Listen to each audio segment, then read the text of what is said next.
Hi, everybody. Today we are going to take up electrostatics, and this is the first topic in class 12 physics. This is a big topic. इसमें काफ़ी नए concepts होंगे, but as I have mentioned earlier, there will be many concepts which are interlinked to class 11.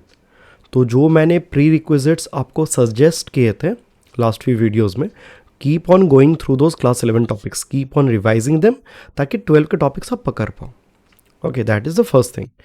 Now obviously this entire electrostatics segment will be broken up into many small videos. The first video for every chapter I think would be an introductory video related to applications. Okay, अगर आप लोग कोई भी theory book थोड़ा पढ़े हो, preferably some authors like Resnick Halliday, Young Friedman, कुछ भी ऐसा पढ़े हो तो you'd notice that in most of their books her chapter के पहले ना एक छोटा सा सेक्शन रहता है जहाँ पे कुछ एग्जाम्पल्स मैंशन होते हैं और एप्लीकेशंस मैंशन होते हैं which can be explained by the current chapter. तो I always prefer to talk in terms of those applications या talk about those examples initially, because उससे क्या होता है, पहली बात आपको खुद इंटरेस्ट आएगा. मुझे तो बहुत आता है कि लाइक ओके इस पर्टिकुलर चैप्टर पढ़ने के बाद I will be able to explain this particular phenomena and एक आइडिया होता है कि अच्छा इसके एप्लीकेशंस कहाँ पे हैं, why are you even studying that particular topic. Practical life में एज अ करियर वाइज उसके एप्लीकेशंस कहाँ पे हैं ये पता चलता है. और मोर ओवर प्रॉब्लम सम करने के लिए जो लॉजिकल बिल्डअप चाहिए ना, जो कॉग्निटिव एबिलिटी चाहिए, वो ऐसे एग्जाम्पल्स को डिस्कस करके और ज़्यादा आता है, आपको आपका एनालिसिस स्ट्रांग हो जाता है. ठीक है, तो एनीवेज स्टार्ट करते हैं. तो in this first video we'll be talking about some examples and applications from your class 7, 8, 9, 10 courses. You might have already heard about static charges, current electricity, static electricity. Okay, you might have already heard about this. Now in the next video we'll be talking in details about the charge property. Okay, but this video will be just talking about some applications. Okay, and one more thing, right now we may not be able to explain those applications. हम बस examples देखेंगे, हो सकता है उसका explanation हम ना समझ पाए या एक्सप्लेन ना कर पाए, कोई बात नहीं. ठीक है, आपको बस एग्जाम्पल्स देख के एग्जाम्पल्स को समझ के कि अच्छा क्या हो रहा है, वॉट इज हैपनिंग, वो बस समझ के थोड़ा इंटरेस्ट लेना है. इवेंचुअली जब पूरा चैप्टर खत्म होने लगता है देन यू स्टार्ट अंडरस्टैंडिंग कि क्यों हो रहा है, वाई वॉज इट हैपनिंग. ठीक है, तो चलिए आगे बढ़ते हैं. So the first example would be this picture. Okay, I hope that's explanatory कि यहाँ पे there is a tap and the tap has been opened by a small amount so that there is only a vertical stream of water. At least there should have been a thin stream of water falling down. But then this is a balloon which has been brought, this green balloon, and the stream has bent. Stream bend हो गया magically. So obviously there is no magic involved. Something is happening between the balloon and the stream of water. Okay, in fact, this particular example involves multiple things: static charges, polarization concept, surface tension as well. बहुत सारे concepts link करके यहाँ पे apply हो रहे हैं. तो as I said earlier, I don't need to know the how is it happening or why is it happening. I just need to appreciate the example ताकि बस interest आए. तो ऐसा सोचा, ऐसे घरेलू एग्जाम्पल आप क्रिएट कर सकते हो एंड जो कैसे एक्सप्लेन होता है using the concept of electrostatics. Electrostatics is able to explain this kind of magical behaviour. Right, moving on. Next examples मैं लेता हूँ बायोलॉजी के फील्ड से. ठीक है, हनीबी का और एक डीएनए का. अच्छा, just to give you reference, I think I read about this example or saw this example in the book of Tipler Mosca. ठीक है, there is this book Tipler Mosca, उसमें आपको ये मिलेगा. ठीक है, एज अ प्रॉब्लम सम. ठीक है, इनफैक्ट ये बहुत एक अच्छा चीज़ होता है कि बहुत बार एग्जाम्स में केस स्टडीज़ आते हैं या कोई कॉम्प्रिहेंशन होता है जहाँ पे वो लोग एक प्रैक्टिकल लाइफ फिनोमेना को उठा के ही देते हैं क्वेश्चन. ठीक है, आपने चैप्टर पढ़ लिया, अब आपको उसको एक्सप्लेन करना होगा. ठीक है, तो ऐसे एग्जाम्पल्स करने में मज़ा भी आता है, इंटरेस्ट लगता है कि अरे कैसे आप सिंपल थियोरी जो आप पढ़ते हो सिलेबस में उससे एक्सप्लेन कर पा रहे हो प्रैक्टिकल ऑब्जर्वेशंस को. नेक्स्ट, ये एग्जाम्पल जो मैं यहाँ पे बोलने वाला हूँ रिगार्डिंग दिस हनी बी, वो मैंने अपने टाइम पे पहली बार पढ़ा था डिटेल्स में इस बुक में, वो फ्लाइंग सर्कस ऑफ फिजिक्स. मुझे पता नहीं बच्चों ने सुना है कि नहीं, there is this book called flying circus of physics by Jearl Walker, I don't remember exactly, ठीक है, बट खोजिएगा आप लोग, ठीक है, आपको मिलेगा। एक्चुअली इस बुक का ना रेफरेंस बिब्लियोग्राफी में था एनसीईआरटी के मेरे टाइम पे, तो मैंने वहीं से मैंने खोजना शुरू किया कि अरे ऐसे ऐसे बुक्स भी हैं, this is very interesting book, it contains only applications. तो इस बुक में हमने पढ़ा था कि pollination is actually possible because of the charge property. Electrostatics में charge is going to play an important role, जो बचपन से सुने हो आप लोग, charge is responsible for pollination, ठीक है। लाइक हल्का फुल्का अगर मैं बोलूँ तो ऐसा कुछ होता है कि this a very loose explanation, okay, details में एक्सप्लेन बाद में करूँगा, कि when a honey bee flies through air because of friction its body में acquire some charge, static charge, जो कि यहाँ पे बलून भी एक्वायर किया है, let's say by rubbing it with a piece of cloth और समथिंग, ठीक है। अगर वो स्टैटिक चार्ज एक्वायर करता है, it can pull pollen grains, ठीक है, टुवर्ड्स इट्स बॉडी, ठीक है। तो even though it may not B actually sitting on a flower, अगर एक फ्लावर है, फ्लावर के जस्ट पास से वो ग्रेज कर रहा है, it may pull up some pollen grains and फिर उसको डंप भी कर देगा ऑन अनदर फ्लावर, ठीक है।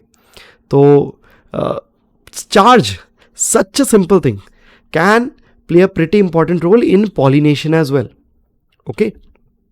Next आता है DNA replication. This is the closest picture I could get over internet. DNA replication का एग्जाम्पल क्यों डाला? अब बचपन से अगेन बेसिक साइंसेज में आप लोगों ने मे बी पढ़ा हो सेल डिवीजन, राइट, कि भाई सेल्स मल्टीप्लाई होता है, डिवाइड होता है, and during cell division chromosome replicate होता है, डीएनए कॉपी पेस्ट होता है एकदम, राइट। तो अगेन सक्सेसफुल डीएनए रेप्लिकेशन या सक्सेसफुल डीएनए का कॉपी बनने के लिए the charge of molecules is very important, they play a very important role, ठीक है। मैं बहुत डिटेल्स में अगेन नहीं जा रहा हूँ, but if you take a particular DNA, let's say एक डीएनए लेते हो, तो डीएनए में कुछ वो बायोमॉलिक्यूल्स होते हैं, ठीक है। I might not be using the proper word for them, ठीक है, because biology is not my domain, but I am very interested in this topics, तो मैं शेयर करते रहता हूँ।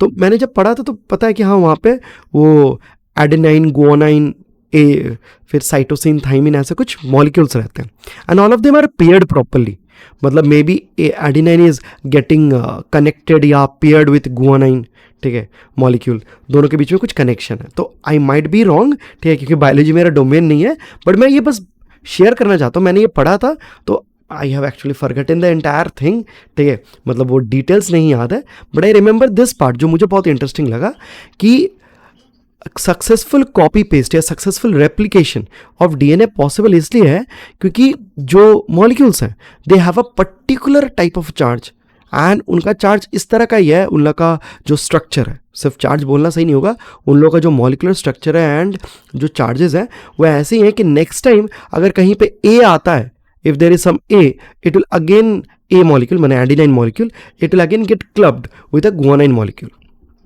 ठीक है। इसका प्रोबेबिलिटी बहुत हाई होता है, just because charges and molecules के सिर्फ वैसे ही हैं, ठीक है। तो पहले जब एक सिंगल डीएनए था, उसमें अगर ए जी कनेक्टेड थे and then C T connected थे एंड फिर ए जी कनेक्टेड थे, जब उनका कॉपी बनेगा तो there is a high probability कि फिर से ए जी सी टी एंड ए जी होगा।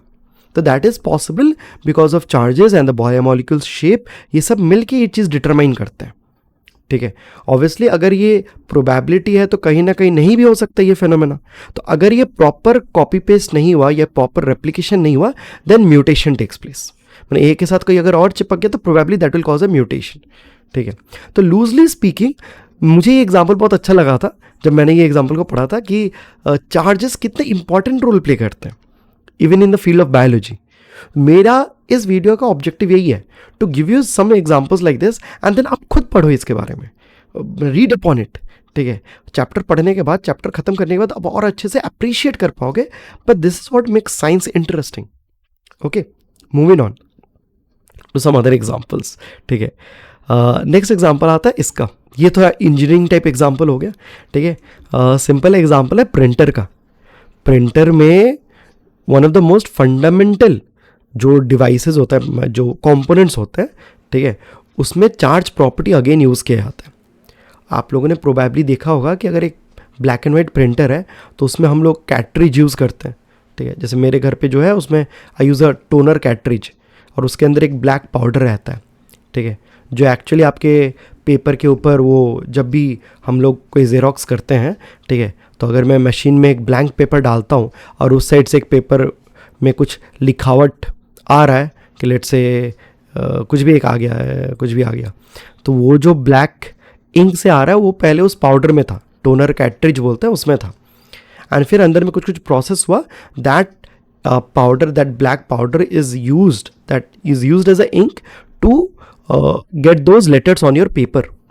तो ये पॉसिबल कैसे होता है ना, पता चलता है अंदर में एक रोलर बोल के पार्ट रहता है, दिस पार्ट, यहाँ पे टोनर कोटेड रोलर लिखा हुआ है, पता नहीं आपको वीडियो में दिख रहा होगा कि नहीं, बहुत छोटा हो गया फॉन्ट साइज, उस पर एक्चुअली उसको चार्ज किया जाता है, those particles, those toner particles, they are again charged, ठीक है। वहाँ पे सिलीनियम यूज़ करते हैं, मैं डिटेल्स में नहीं जा रहा हूँ, इसका वर्किंग अगर मैं समझाने लगा इसके बारे में हमको ठीक से पता है, it is under my domain completely, ठीक है, तो 1 घंटा लग ही जाएगा, but it is very interesting कि किस तरह से हम लोग चार्ज करते हैं, हम लोग उस पर टोनर पे वो टोनर के ऊपर रोलर के ऊपर जो टोनर होता है वहाँ पे जो पार्टिकल्स है वो चार्ज है, वो ट्रांसफ़र होते हैं ऑन द पेपर, ठीक है, इन अ पर्टिकुलर मैनर, तब जाके वो लेटर वहाँ पे आता है एंड फिर वो निकलता है, ठीक है। तो obviously this is a high level overview, details में मैंने लो लेवल इम्प्लीमेंटेशन डिस्कस ही नहीं किया, बट यस प्रिंटिंग में charge again plays an important role, काफ़ी इंपॉर्टेंट रोल प्ले करता है, ठीक है। ओके, ये भी आपको बहुत सारे बुक्स में डिटेल्स में मिलेगा जहाँ पे ये सब एग्जाम्पल्स वो लोग डिस्कस करते हैं, तो try to read upon it, okay, after you complete the chapter obviously, ठीक है। तो this is a nice piece of engineering जहाँ पे ये सब कॉन्सेप्ट्स यूज होते हैं। Lastly, there was a recent problem I came across, like recent मतलब last 5 years, ठीक है, I came across and I thought to include that in this initial discussion. There was a problem regarding a chocolate factory. तो मुझे और कोई photo नहीं मिला तो मैंने यही डाल दिया, ठीक है। देयर वाज अ प्रॉब्लम जहाँ पे बोला गया था कि यार बहुत ज़माने पहले एक चॉकलेट फैक्ट्री था एंड उस चॉकलेट फैक्ट्री में क्या होता है, एक्सप्लोजन होता है, ठीक है। And when they discussed the reason, when they discovered the reason of the explosion, it was realized कि actually chocolate factory में क्या होता था, स्टार्टिंग में वो कोको पाउडर या वो लोग पाउडर फॉर्म में कुछ इंग्रेडिएंट यूज़ करते हैं, एंड वंस अगेन वो जो पाउडर फॉर्म में इंग्रेडिएंट है, when it passes through a pipe और a tunnel for processing, it can acquire charge, तो वहाँ पे चार्ज होता है एंड फिर से वहाँ पे कभी स्पार्किंग हो सकता है, एंड ये सब प्रॉब्लम्स अगर कोई इंजीनियर अकाउंट में ना ले, if a engineer while designing the plant while making all the connections, ठीक है, जब वो प्लांट में सब कुछ बना रहा है या एक प्लांट जब कंस्ट्रक्ट हो रहा है, if they don't take into account this things कि कितना चार्ज एक्यूमुलेट कर सकता है वो पाउडर पार्टिकल्स पे एंड कितना वोल्टेज लेवल जा सकता है, स्पार्किंग होगा कि नहीं, अगर ये सब अकाउंट में ना लो तब एक्सप्लोजन्स भी हो सकते हैं, ठीक है। मतलब स्पार्किंग हुआ फिर एक्सप्लोजन हो गया, ऑब्वियसली इतना सिंपल नहीं होता, और भी बहुत कुछ है इसमें, ठीक है। But this was a nice example to showcase कि चार्ज जो भी पढ़ने वाला है, चार्ज जैसा फंडामेंटल आइडिया, इलेक्ट्रोस्टैटिक्स जैसा फंडामेंटल चैप्टर, उसके कितने वैरायटी ऑफ एप्लीकेशंस हैं, बायोलॉजिकल बोलो, इंजीनियरिंग बोलो, something as large as a power plant, और ऐसे होममेड एक्सपेरिमेंट्स, हर जगह ही इसके एप्लीकेशंस हैं। तो ये topic once we cover them we will be able to explain all this things in detail, we will be able to appreciate this examples. तो बस यही था, I wanted to share this few experiments और examples with you कि हर जगह ऐसा होता है, चार्ज का एप्लीकेशन या इलेक्ट्रोस्टैटिक्स का एप्लीकेशन हर चैप्टर में है। ओके